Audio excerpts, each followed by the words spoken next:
السلام علیکم۔ Fourth year class ہمارا آج کا ٹاپک ہے عدالتی نظر ثانی۔ جیسے کہ ہم نے امریکی آئین میں بہت اہم ٹاپک سٹارٹ کیا تھا عدالتی نظر ثانی۔ ہم نے لاسٹ لیکچر میں دیکھا کہ عدالتی نظر ثانی پڑھا اور اس ٹاپک کو ہم اسی کو آگے بڑھاتے ہیں۔ آج ہم نے عدالتی نظر ثانی کے حق میں دلائل اور اس کی مخالفت میں دلائل، یہ ہم نے اس کو دیکھنا ہے، اس کو ڈسکس کرنا ہے کہ جو محققین جو ہے اس نظریے کا دفاع کرتے ہیں انہوں نے اس کے حق میں کون سی دلیلیں دی ہیں، کون کون سے پوائنٹس بتائے ہیں، اور جنہوں نے اس کی مخالفت کی ہے کہ عدلیہ کا یہ اختیار جو ہے وہ غیر ضروری ہے، عدلیہ نے یہ خود ساختہ ایک اختیار ہے، انہوں نے بھی اپنی دلائل جو ہیں وہ دیے ہیں۔ آج ہم اس کو تھوڑا سا ڈسکس کریں گے۔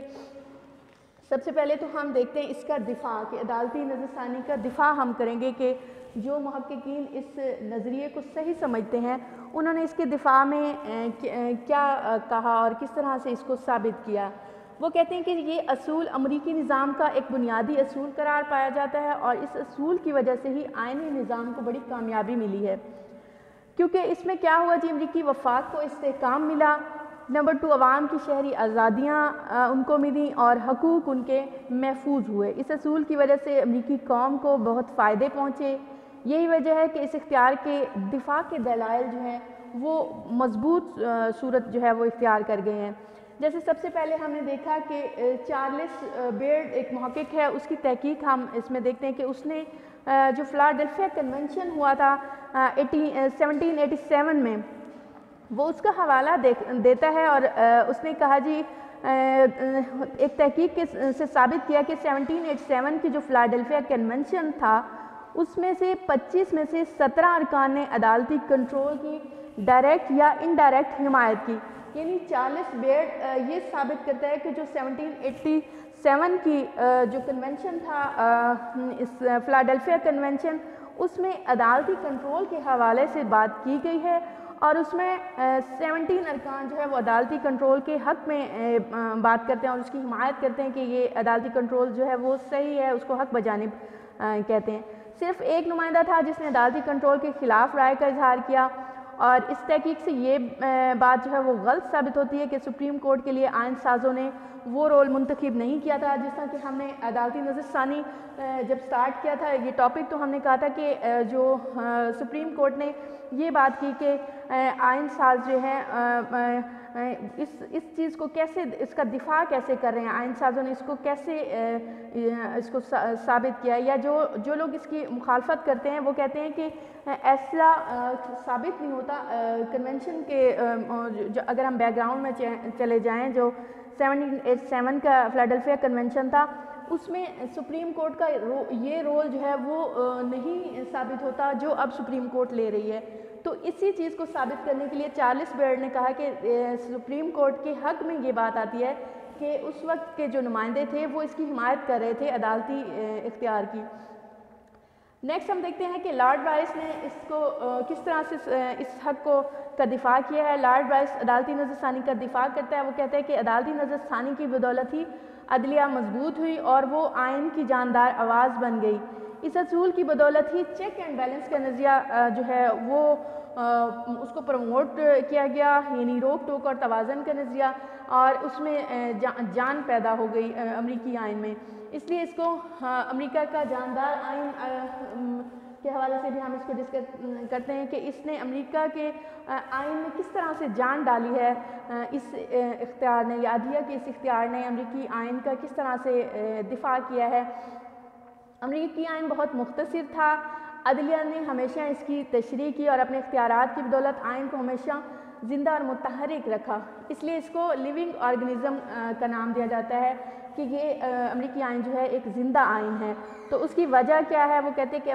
امریکہ کے جاندار آئین کی وجہ جو ہے وہ اس سپریم کورٹ کا یہ اختیار ہے، سپریم کورٹ کی وضاحتوں کی وجہ سے ہی ہم اس کو لیونگ آرگنزم کا نام دیتے ہیں امریکی آئین کو۔ نیکسٹ ہے جی عدلیہ کی نشو و نما، کہ عدلیہ کی نشو و نما کس طرح سے ہوتی ہے اور سپریم کورٹ نے اس کو نظام کو کس طرح سے آگے بڑھایا۔ کہ جب آئین بنا تو بہت سے امور پوائنٹس میں بتا دیے گئے تھے، ان کی تفصیلات جو ہے وہ آنے والے حالات پر چھوڑ دیا گئے، اداروں کی تخلیق کی بات جب کی گئی تو ان کی تشکیل اور فرائض کے متعلق آئین خاموش تھا۔ سپریم کورٹ نے اپنے فیصلوں کے ذریعے اس خلا کو بھی پور کیا۔ سپریم کورٹ نے آئین کی برتری اور تحفظ کے لیے بڑی خدمات انجام دیں اور اداروں اور عہدوں کو اپنے اپنے دائرہ کار کا پابند بنایا۔ نیکسٹ ہے وفاق کی کامیابی کہ وفاق 50 ریاستوں پر مشتمل امریکی وفاق، اتنا بڑا وفاق دنیا میں شاید پہلا تجربہ ہو۔ اتنے بڑے وفاق کی کامیابی جو ہے وہ بھی وہ کہتے ہیں کہ اسی اختیار کی بدولت ہے، کیونکہ شروع میں جب یہ ریاستیں وفاق میں شامل ہوئی تھیں تو ان ریاستوں میں باہم اعتماد کا فقدان تھا، ان کے اندر ایک دوسرے کے ساتھ جو ہے وہ تعصبات کے جذبات جو ہے وہ غالب حیثیت اختیار کر گئے تھے۔ تو ایسے حالات میں جو یکجہتی، اتحاد اور ربط و ضبط بڑھانے میں عدلیہ کا کردار ہے وہ بہت ہی ہمیں نمایاں نظر آتا ہے۔ عدلیہ نے ہی اپنے فیصلوں کے ذریعے مرکز کو ریاستوں پر برتری دلائی اور ریاستی اسمبلیوں کے بنائے ہوئے قوانین کو مسترد کر کے مرکزی حیثیت کو مضبوط کیا۔ جیسے کہ مرکزی قوانین کو ریاستی قوانین پر فوقیت دلائی، کہ مرکزی قوانین کو انہوں نے بالادستی دلائی ریاستی قوانین پہ، کہ اگر کسی اس موضوع پہ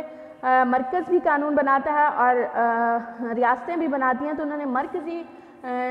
قوانین کو فوقیت دلائی۔ اس کا مطلب یہ کہ وفاق کو مضبوط کرنے کی کوشش کی گئی، وفاق کا کامیابی کی کوششیں جو ہے وہ کی جانے لگیں اس اختیار کے ذریعے۔ نیکسٹ ہے جی اس کا ہم آہنگی، کہ کس طرح سے دونوں آئین یعنی مرکزی اور ریاستی قوانین میں ہم آہنگی کس طرح سے پیدا کی۔ عدالتی نظر ثانی کی وجہ سے ہی مرکز اور ریاستوں میں ہم آہنگی پیدا ہوتی ہے اور ان میں باہم کسی طرح کوئی تصادم نہیں۔ اگر عدلیہ کنٹرول نہ کرتی تو مرکزی اور ریاستی اسمبلیاں اپنی پسند کے قوانین بناتی۔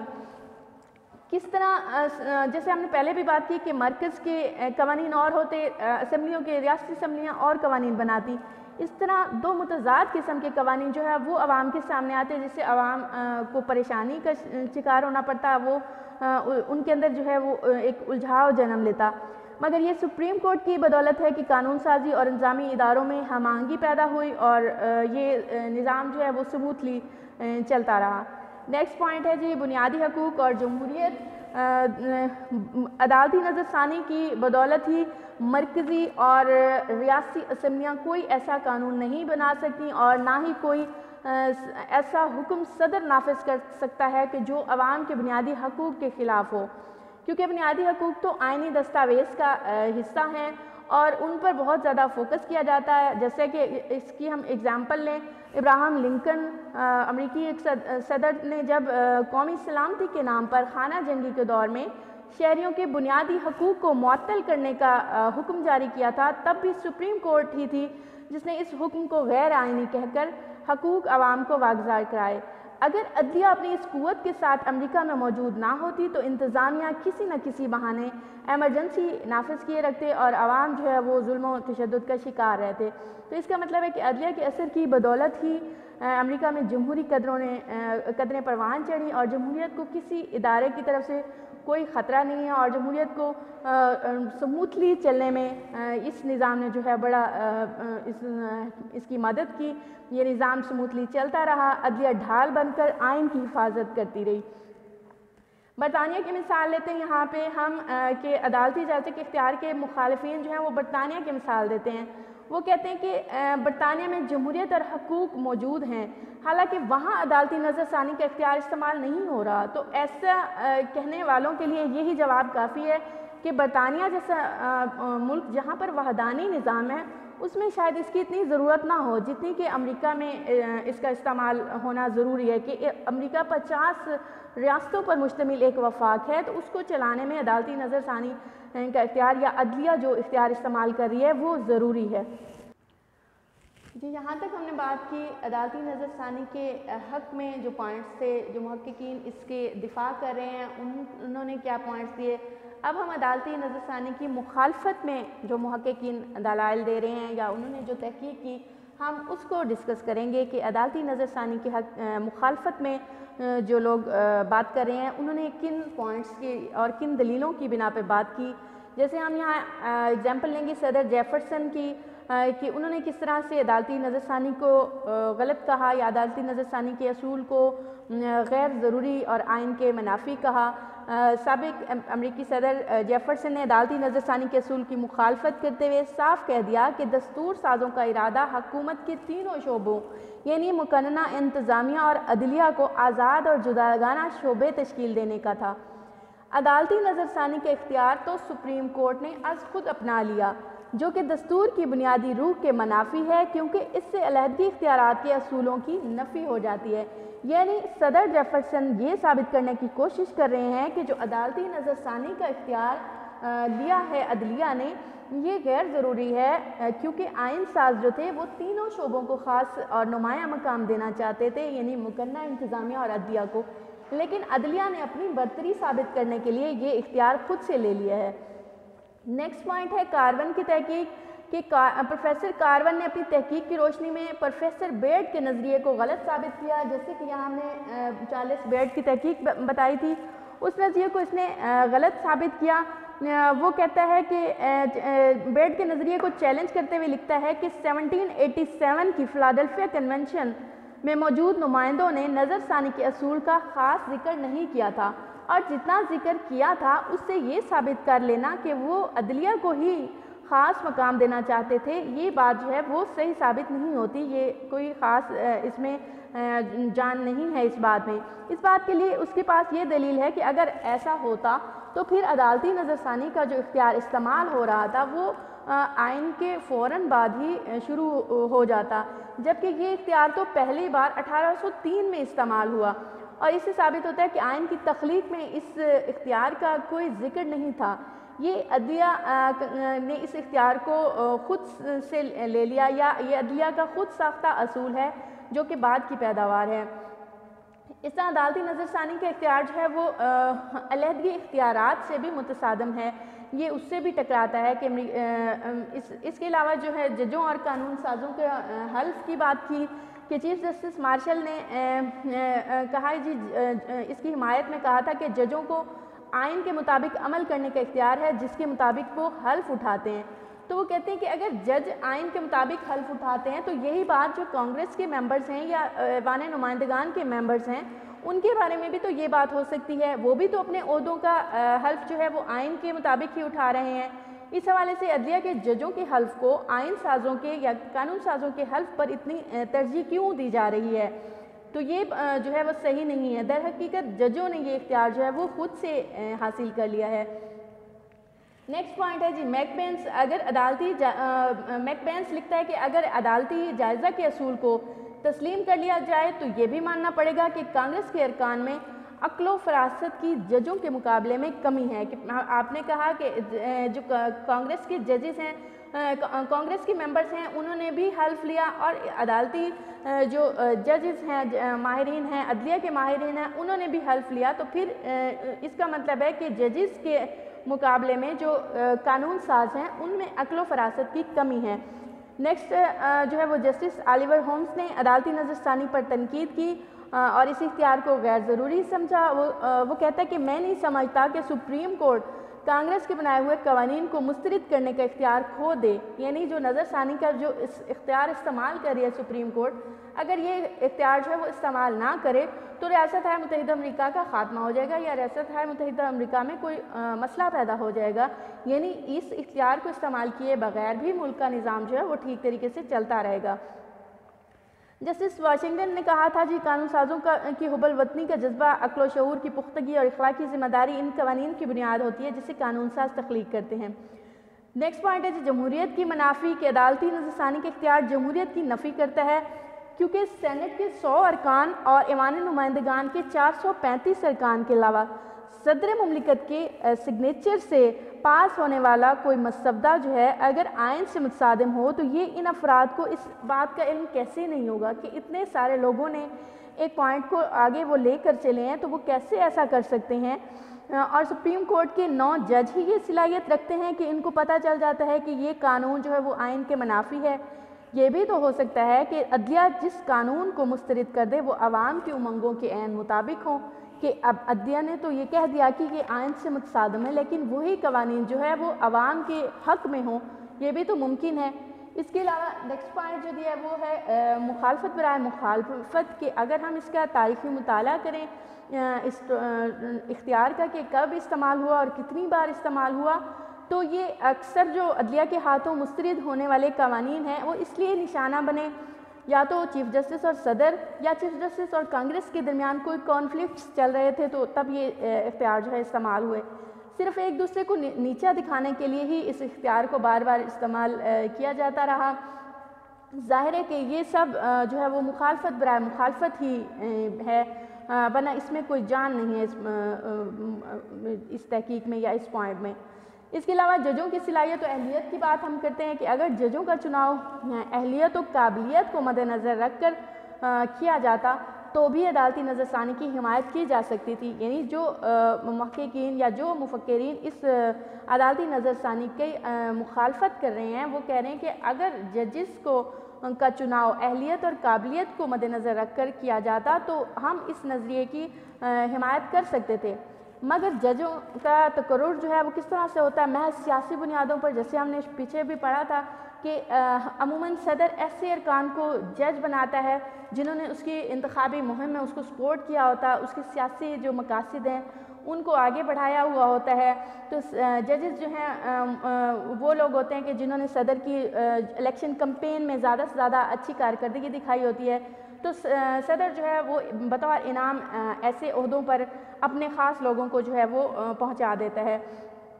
تو اس کا مطلب ہے کہ جج اپنی سیاسی خدمات کی وجہ سے چنے جاتے ہیں، نہ کہ وہ قانون دانی یا اپنے کسی قابلیت و صلاحیت کی بنیاد پر۔ تو ایسی صورت میں جج اور کانگریس کے ایک رکن کی اہلیت اور قانون کو سمجھنے کی صلاحیت تو برابر ہوئی، پھر ہم 9 ججوں کی صلاحیت کو وہ 535 قانون سازوں پر برتری کا جو دے رہے ہیں تصور یا برتری حاصل ہو رہی ہے، وہ کسی بھی طرح سے حق بجانب نہیں ہے کہ 9 ججوں کو ہم 535 قانون سازوں پر جو ہے وہ برتری دے رہے ہیں، تو یہ کسی بھی طرح سے ٹھیک نہیں ہے۔ لاسکی نے اس پہ تنقید کی اور اسے جمہوریت کے منافی قرار دیا۔ لاسکی کو اس بات پر حیرت ہوتی ہے کہ نئے قوانین کو اس بنیاد پر نہیں بنایا جاتا کہ ملک کی معاشی اور معاشرتی ترقی کی راہیں کھلیں، بلکہ یہ سوچ کر تخلیق کیا جائے کہ یہ آئین سے مطابقت رکھتے ہیں یا نہیں۔ تو یہ بات جو ہے وہ کوئی ایسی بات میں کوئی ایسی جان نہیں ہے، کوئی اثر نہیں ہے کہ ہم ان قوانین کو پروموٹ کریں جو آئین سے نہ ٹکرائیں اور ان قوانین کو چھوڑ دیں جو ملک کے لیے اور عوام کے لیے بہتر ہوں۔ مطلق العنانیت کے ظاہر ہے جب اختیار حد سے زیادہ بڑھ جاتا ہے کوئی بھی اختیار تو پھر مطلق العنانیت پیدا ہوتی ہے۔ عدالتی نظر ثانی کے اختیار نے سپریم کورٹ کو حکومت کے دوسروں شعبوں جیسے مقننہ اور انتظامیہ ہے تو اس پر برتری دلا دی۔ اگر دیکھا جائے تو سپریم کورٹ نے دستور کی بالادستی کے نام پر اپنی بالادستی قائم کر لی ہے، یعنی اپنے اختیارات میں جو ہے وہ اضافہ کر لیا۔ اس کو ہم اس طرح سے بھی دیکھ سکتے ہیں کہ جیسا کہ چیف جسٹس ہیوز نے کہا جی ہم دستور کے تابع ہیں، یعنی ہم ججز جو ہیں وہ دستور کے تابع ہیں، مگر دستور کیا ہے جو ہم کہہ دیں، اس کا مطلب ہے کہ اتنا زیادہ وہ تبدیلی کر سکتے ہیں، اتنا زیادہ وہ اپنی رائے کا استعمال کر سکتے ہیں اس میں۔ یا جس طرح سپریم کورٹ کو کانگریس کا تیسرا ایوان کا نام دیا گیا ہے، تو یہ بڑھتا ہوا مقام جو ہے وہ سپریم کورٹ کی مطلق العنانیت کا باعث بن رہا ہے۔ غیر ذمہ داری کا ایک پوائنٹ ہم نے اس میں نکالا کہ غیر ذمہ داری کس طرح سے ہو سکتی ہے، یہ ارسپانسبلٹی شو کر سکتے ہیں کہ کانگریس کو جب معلوم ہوتا ہے کہ قانون سازی کرتے وقت سپریم کورٹ عدالتی جائزے کے اصول کے تحت قانون پر نظر ڈالے گی یا اس کو چیک کرے گی، تو اگر کوئی غلطی ہوئی یا اس طرح کا کوئی ایشو ہوا تو اس کی نشاندہی وہ کر لیں گے۔ ایسے میں وہ کانگریس کے دونوں ایوان جو ہیں وہ غیر ذمہ دارانہ رویہ جو ہے وہ اختیار کریں گے، تو اس کا مطلب ہے کہ وہ ایک دوسرے پر رسپانسبلٹی ڈال دیں گے اور کوئی بھی اپنے آپ کو رسپانسبل نہیں سمجھے گا۔ اس کے علاوہ ایک پوائنٹ انہوں نے دیا ہے کہ ذاتی مفادات کا کہ ججز کس طرح سے اپنے ذاتی مفادات کو پروموٹ کرتے ہیں۔ ججوں کے اپنے سیاسی، اقتصادی اور سماجی مفادات ہوتے ہیں، یہ مفادات ان کے فیصلوں پر اثر انداز ہوتے ہیں۔ زیادہ تر سیاستدان، سینٹرز اور ایوان نمائندگان کے ارکان آزاد معیشت کے قائل ہوتے ہیں اور نہیں چاہتے کہ دولت کے ارتکاز پر پابندی لگائی جائے۔ انہی افراد میں سے جج بھی چنے جاتے ہیں، تو یوں جج مخصوص مفادات سے تعلق رکھتے ہیں اور ان کی حفاظت بھی ضروری سمجھتے ہیں۔ ایسے میں انصاف کا خون ہو سکتا ہے تو ججز قومی تقاضوں کے مطابق بنائے گئے قوانین کو ختم کر کے در حقیقت اجارہ داریوں کا تحفظ کریں۔ اس سے ہم نے یہ ثابت کیا یا جو مفکرین اس کو ثابت کر رہے ہیں کہ یہ عدالتی نظر ثانی کا اختیار جو ہے وہ غیر ضروری ہے، وہ یہ ثابت کرتے ہیں کہ یہ عدلیہ نے ایک من گھڑت اختیار جو ہے وہ اپنی طرف سے لے لیا ہے۔ ایسا قانون میں اس کی کوئی ہمیں بات نہیں ملتی یا تاریخ میں ہمیں اس کے کوئی پوائنٹس نہیں ملتے۔ Thank you so much.